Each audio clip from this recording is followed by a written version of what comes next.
आज का हमारा टॉपिक है सब्जेक्ट फॉर्मेशन। और इस सब्जेक्ट फॉर्मेशन का पार्ट सेकंड है। अगर आपने पार्ट फर्स्ट नहीं देखा तो आप जरूर देखिए। तो आज की क्लास में हम दिस दैट दीज दोज से बनने वाले सब्जेक्ट्स के बारे में जानकारी प्राप्त करेंगे। तो स्टार्ट करते हैं। दिस दैट के साथ अगर हम सिंगुलर वर्ड लगाते हैं तो सिंगुलर सब्जेक्ट बनता है। ये मैंने पार्ट वन में बताया है, आप देख सकते हैं। दिस की हिंदी होती है यह, इस या फिर इस, इसके बाद कोई वर्ड, उसके बाद ने। एग्जाम्पल के लिए यह है घर, तो यह घर जैसे कि ऊपर मैंने रूल बताया, दिस और दैट के बाद कोई सिंगुलर वर्ड लगाने के बाद सिंगुलर सब्जेक्ट बनेगा। तो यहाँ पर लिखा है यह घर, तो उसकी इंग्लिश इस तरीके से होगी, दिस हाउस। इसी तरीके से इस बच्चे ने, तो जैसे मैंने यहाँ पर बताया है, इसके बीच में कोई वर्ड आएगा, इस और इसके बीच में कोई वर्ड, तो यहाँ पर इसकी इंग्लिश होगी दिस चाइल्ड। ये याद रखिएगा, ने के लिए इंग्लिश में कोई इंग्लिश हम नहीं लगाया करते हैं। उसके बाद यह रास्ता, यह की इंग्लिश होगी दिस, रास्ते के लिए रूट या वे आप कह सकते हैं। उसके बाद इस काम ने, तो दिस वर्क, इसकी इंग्लिश इस तरीके से बनाएंगे। तो ये मैं आपको सब्जेक्ट फॉर्मेशन बता रहा हूँ। आगे जब आप इंग्लिश के सेंटेंस बना रहे होंगे तो आपको ये बहुत काम आएंगे, इसलिए ध्यान से समझिए। नेक्स्ट है दैट। दैट की हिंदी होती है वह, उस या उसने। तो पहला एग्जांपल है वह दिन, तो वह की इंग्लिश होगी दैट, और दिन के लिए डे। नेक्स्ट एग्जांपल है उस व्यक्ति ने, तो ने के लिए यहाँ पर कोई इंग्लिश नहीं लगाएंगे, उसके लिए दैट, जैसा कि मैंने ऊपर बताया अभी, दैट पर्सन। इनके हम अभी प्रैक्टिकल एग्जांपल्स देखेंगे, इनका सेंटेंस में किस तरीके से इस्तेमाल किया जाता है और किस तरीके से नजर आते हैं। तो पहले हम ये बनाने सीख लेते हैं छोटे वर्ड्स को। वह जगह, तो दैट प्लेस। उस समय ने, दैट, उसके लिए, समय के लिए टाइम, ने के लिए कोई इंग्लिश नहीं लगाएंगे, ये याद रखिएगा। अब हम दीज और दोस्त से बनने वाले प्लूरल सब्जेक्ट के बारे में जानकारी लेंगे। दीज और दोस्त के बाद अगर हम प्लूरल वर्ड लगाते हैं तो हमारा प्लूरल सब्जेक्ट बनता है। तो पहले दीज से स्टार्ट करते हैं। दीज, दीज की हिंदी होती है ये, इन या इन ने। तो इसको एग्जाम्पल के जरिए समझते हैं। जैसे ये गलतियां, ये के लिए दीज होगा, दीज गलतियों को, मिस्टेक, मिस्टेक मतलब गलती, इसके बाद आएगा प्लूरल वर्ड, मिस्टेक्स बन जाएगा। अगर आपको नहीं पता सिंगुलर से प्लूरल वर्ड कैसे बनाते हैं तो आप ये सिंगुलर टू प्लूरल वीडियोस देख सकते हैं।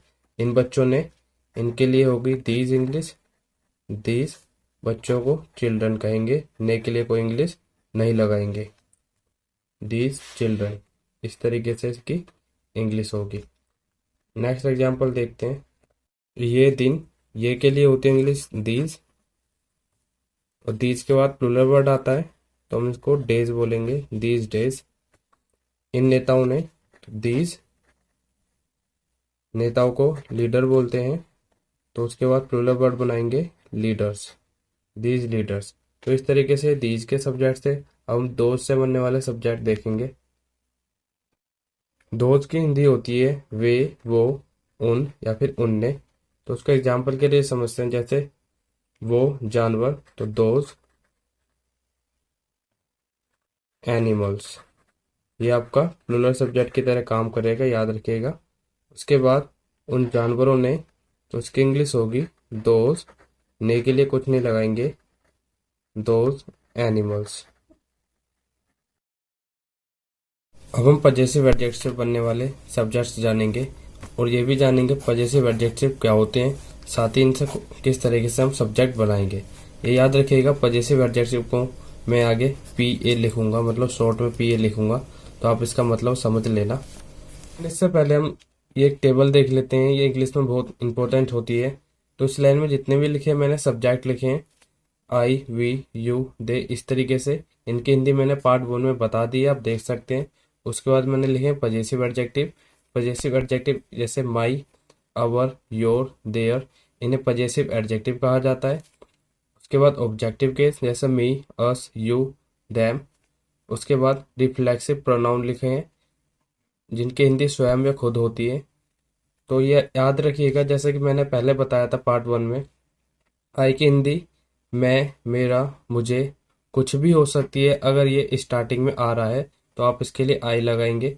बट मैंने ये भी बताया था अगर इनमें से कोई भी वर्ड बीच में आ रहा है सेंटेंस के तो उसके लिए आप क्या लगाएंगे। तो ये मैं आज बता रहा हूँ, इसके लिए आप पजेसिव एडजेक्टिव या फिर ऑब्जेक्टिव केस का प्रयोग करेंगे। और ये कहाँ पर किए जाते हैं दोनों, ये मैं आगे बताऊंगा। तो फिलहाल ये आप याद रख लीजिए, माई, माई मतलब मेरा या मेरा अपना, अवर हमारा, हमारा अपना। अगर पूछा जा रहा है आई का सब्जेक्ट, सब्जेक्ट आई का पजेसिव एडजेक्टिव बताओ, तो आप बताएंगे माई या मेरा, या आई का अपना, मेरा, माई। इस तरीके से आई का ऑब्जेक्टिव केस मी और रिफ्लेक्सिव प्रोनाउन माई सेल्फ। इस तरीके से वी का पजेसिव एडजेक्टिव अवर या अवर, ऑब्जेक्टिव केस अस और रिफ्लेक्सिव प्रोनाउन अवर सेल्व्स। तो ये आपको याद रखना है। इस पूरी टेबल का इस्तेमाल कैसे होगा मैं आपको आगे बताऊंगा। इसी तरीके से ही और शी, ही मतलब बॉय के लिए इस्तेमाल होता है, शी गर्ल्स के लिए। इसका पजेसिव एडजेक्टिव हिज होता है, इसकी हिंदी उसका, अपना। हर ये गर्ल्स के लिए होता है, इसका हिंदी उसका और अपना होता है, सेम ही होती है। ऑब्जेक्टिव के सेम, इसका हर, हिमसेल्फ और हर सेल्फ। इट, इट की हिंदी यह होती है, इसका पजेसिव एडजेक्टिव इट्स, इसकी हिंदी इसका और अपना। ऑब्जेक्टिव केस इट और इसका जो रिफ्लेक्सिव प्रोनाउन होता है इटसेल्फ होता है। ये एक ट्रिक है जो आपको सब्जेक्ट समझने में बहुत आसान होगी। जहाँ subject, possessive adjective, objective case का यूज करने को कहा जाए वहां उसी का यूज करें। आप हिंदी पर ध्यान ना दें। कहने का मतलब है आप इसको एक ट्रिक की तरह इस्तेमाल कर सकते हैं। अगर मैंने कह दिया आपको आपको इस सेंटेंस में सब्जेक्ट का इस्तेमाल करना है, तो आप मान लीजिए आप उस सब्जेक्ट से संबंधित मान लीजिए आई है, तो सेंटेंस में आई से संबंधित कोई भी हिंदी अगर सूटेबल लगती है, कहीं पर मेरा, मुझे, मैंने, इस तरीके से हिंदी सूटेबल लगती है तो आप कुछ भी लिख सकते हैं। बट उसके लिए इंग्लिश जो होगी आई होगी।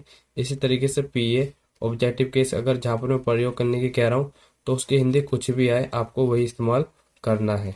अगर पजेसिव एडजेक्टिव के बाद हम सिंगुलर वर्ड लगा दें, पीए मतलब पजेसिव एडजेक्टिव, पहले बता चुका हूँ, तो आपका सिंगुलर सब्जेक्ट बनता है। इसको हम एग्जाम्पल के जरिए समझते हैं।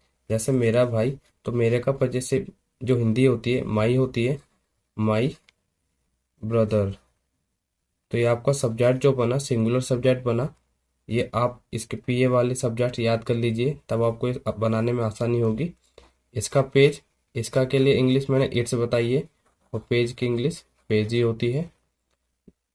नेक्स्ट एग्जांपल है उनका दोस्त, उनके के लिए देयर होती है इंग्लिश, दोस्त को फ्रेंड कहते हैं।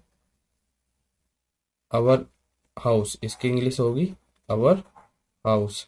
नेक्स्ट एग्जांपल है उसका दिमाग, उसका दिमाग के लिए अगर लड़का है तो हिज लगाएंगे, लड़की है तो हर, हिंदी सेम ही होती है।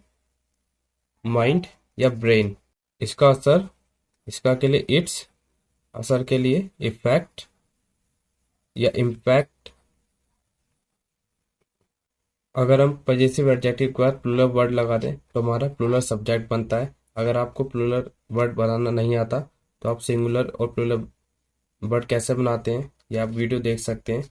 तो इसका एग्जांपल है मेरे भाई, मतलब अगर मैं बोलता मेरा भाई तो ये सिंगुलर सब्जेक्ट बनता, जैसा कि मैंने पहला एग्जांपल में लिया है। अगर मैं बोल रहा हूँ मेरे भाई तो ये प्लूरल सब्जेक्ट बनेगा माय ब्रदर्स। नेक्स्ट एग्जांपल है इसके पेज, पहले मैंने लिखा था इसका पेज जिसका मतलब एक था, इसके पेज मतलब ये बहुत सारे हो गए तो ये प्लूरल सब्जेक्ट हो गया, इट्स पेजेस। उनके दोस्त, उनके के लिए देयर, दोस्त पता लग रहा है बहुत सारे हैं, friends, their friends. Next example है हमारे घर, आवर हाउसेस। उनकी बहनें, देयर, उनके के लिए सिस्टर्स।